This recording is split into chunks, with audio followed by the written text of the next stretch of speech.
Now that my audio has been fixed, let's talk about 5 things I can't live without as a macro photographer.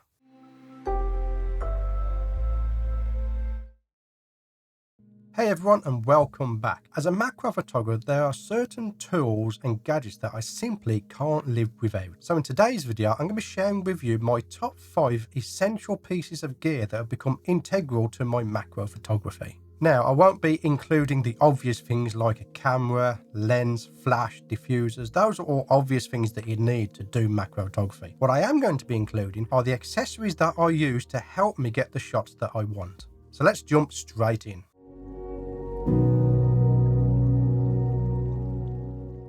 Coming in at number 1 on my list are clip-on lenses for your macro photography setup. These little attachments may seem small, but they pack a punch when it comes to increasing magnification. I always keep a set of these in my kit to enhance the capabilities of my camera and get even closer to my subjects. Like this shot that you've all seen of my damselfly. In order to get that shot and in order to get the damselfly's head to fill the frame, I needed a clip-on lens. It's a cost-effective way to unlock new levels of detail in your macro photography.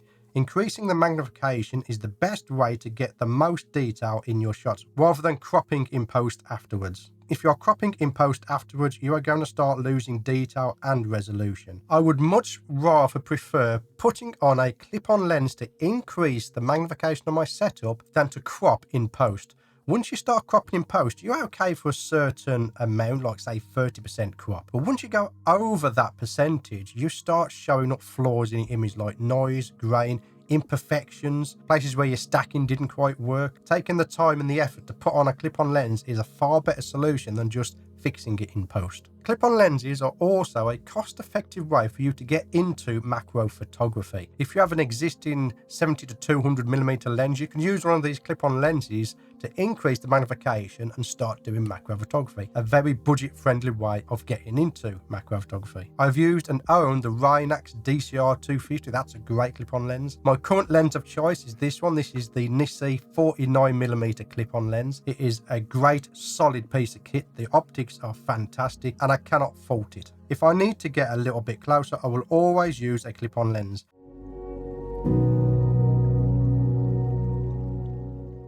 Coming up second on my list was a game changer for my macro photography, and that is the Platypod Gear. Now, to be completely upfront with you, I am a Platypod Pro. However, I was already using the Platypod Gear before I became a Platypod Pro. And the reason why I like this gear is it just makes things so much easier. These little wonders provide a stable and versatile platform for your camera and subject, allowing you to get those incredibly detailed shots. Whether I'm shooting low to the ground or in tight places, the Platypod provides a rock-solid foundation. Or if I need to take my camera or subject out of the way of a breeze, I can get very low down on the ground to stop that breeze from affecting my shot. We have the normal Platypod Extreme tripods with the ball head on. You've seen me use all this gear hundreds of times on the channel, and there are budget alternatives out there on the market as well. If you check out Amazon or AliExpress, you can find some of the stuff there. However, have you ever heard the expression buy cheap, buy twice? I was constantly replacing the mini tripods with the alligator clips on there all the time. They just kept breaking.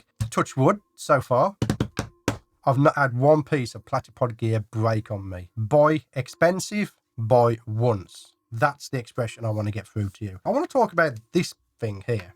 This is a Platypod elbow and a mini super clamp. This is probably the piece of tool that I use the most in my photography. Again, you've seen me use this particular setup hundreds of times on the channel. You've seen me use it out in the wild. But these are great for grabbing onto branches to stop them blowing in the wind. If you can't quite get your camera into position, you can pull out a branch, grab it with your mini super clamp and elbow to hold it into place while you get the shot. They're absolutely fantastic pieces of kit. It's also great for holding background cards. The downside is it is heavy.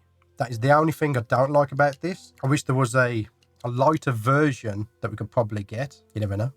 They might do something like that. But it is a compromise to be able to get the shot. There are some shots I would never have been able to get if it weren't for this particular pieces of gear. And you don't need the whole range. I would suggest if you are looking to get some of this gear, get the elbow and the mini super clamps. I have a tripod that this can screw straight into, so I don't actually need the Platypod Extreme part. I can just screw it straight into the tripod. A good piece of kit is also the handle. Those are great. I'm going to get me a couple more of those for this year. But the Platypod gear is absolutely solid. And again, I do want to stress there are alternatives. So don't go down into the comments saying you can't afford Platypod, they're too expensive. There are alternatives that you can get. But this gear is essential for particularly my nighttime macro photography. This gear is an absolute must-have.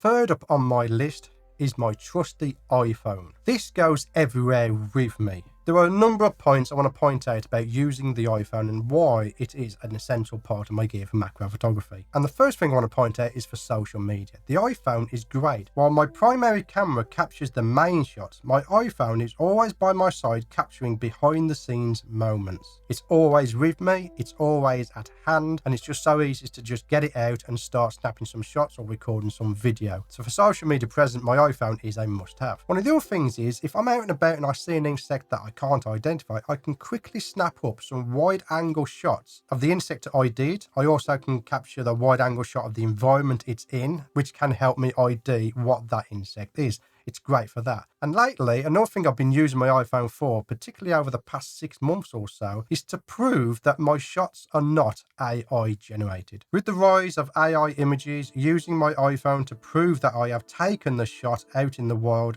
and it's not an AI image is a must-have. I have quite often been accused of using AI to produce my images, and having the behind-the-scenes image and footage can prove that it's not generated by AI. Another thing I'm going to be using the iPhone for, particularly this year, is when I get some stunning shots, I can use the iPhone to prove that I haven't manipulated the subject. Particularly if I want to enter some competitions this year, that behind the scenes footage can prove that I haven't manipulated the subject in any way, thus allowing me to enter competitions in the future. And of course, the other added bonus is if anything happens in my life that's funny, I've got the iPhone that I can use to record those incidents.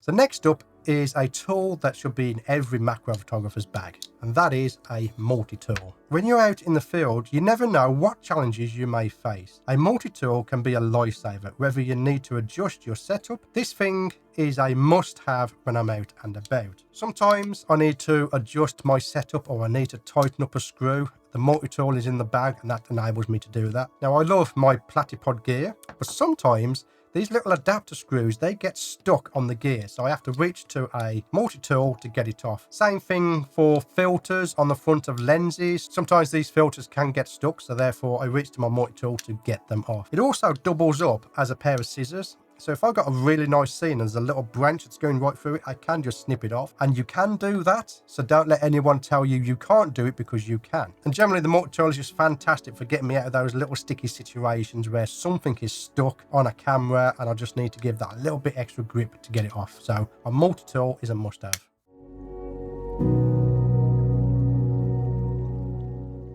Talking about nuts that get stuck on your gear, my fifth thing that I cannot live without is my bag of nuts.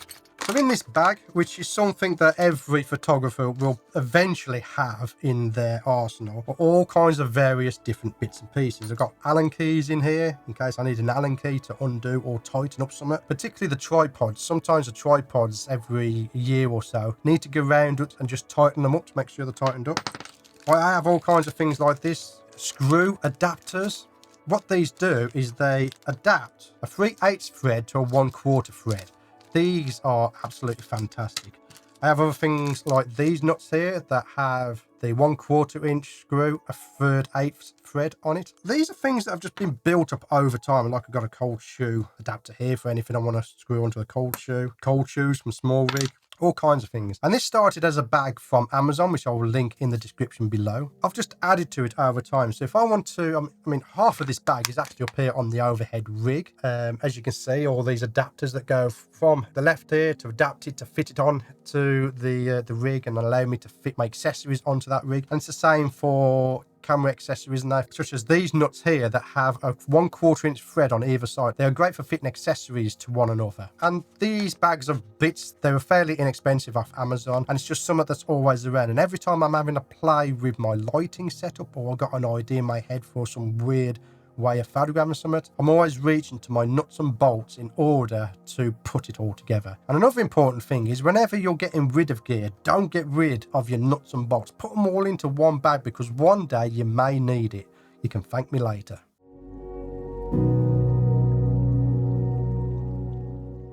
Here are some honourable mentions that just missed out on my top 5 list. The first one is gaffer's tape. Gaffer's tape fixes everything.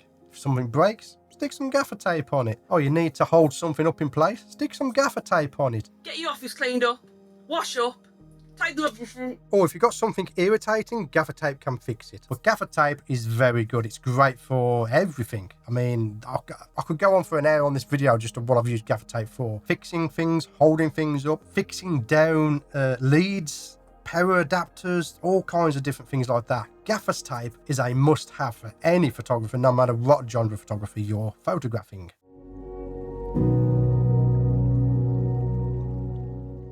And the final item on this list is a specimen holder. I have one of these with me most of the times. I have several here in the office. And what these things are for basically gathering up specimens. Now, I'm not one of those people that collects insects and kills them and pins them. I don't do none of that stuff. But sometimes there is an occasion where there's something in the bathroom, there's an insect on the wall somewhere, and I have to gather it up. Now, rather than using my hands, which might be unhealthy for the insect, also, it could be, if it's a stinging insect like a wasp or bee, I don't really want to pick that up with my hands. I don't think anybody would want to. These are great for scooping up that insect into a safe environment and then taking them outside and releasing them. And as you've seen in previous videos, I use these sometimes to bring a specimen into the studio to photograph them when I'm able to and when I know it's not stressful for the subject. Sometimes I'll have these out in the field. If I see something, maybe it's in danger, maybe it's on the footpath, for instance, I can use it to scoop it up. But also I can put something in here and give a really good look at it, to have a look at it, what it is, ID it. I can take pictures of it while it's in here using my phone from the previous segment to get an idea of what it is before releasing it. So those are my top 5 things that I can't live without as a macro photographer. What do you have in your top 5 things that you can't live without as a macro photographer? Not including, of course, your camera, lens, flash or diffuser. Let me know in the comments below, but that's where I shall leave this video. My name's Stewart Wood, and I'll see you on the next one. Clip-on lenses are also a cost-effective way for you to get into Clip-on lenses are also a cost-effective way for you to get into After 6 years, you'd think I'd be good at this. Okay, try again. Clip-on lenses are also a cost-effective way for you to get into a very budget-friendly way of getting into. I was constantly replacing my mini tripods with the I need to get your bedroom cleaned up. You got one line out. Get your bedroom clean. I'm not 5. You need to get the office cleaned up. You need to wash up.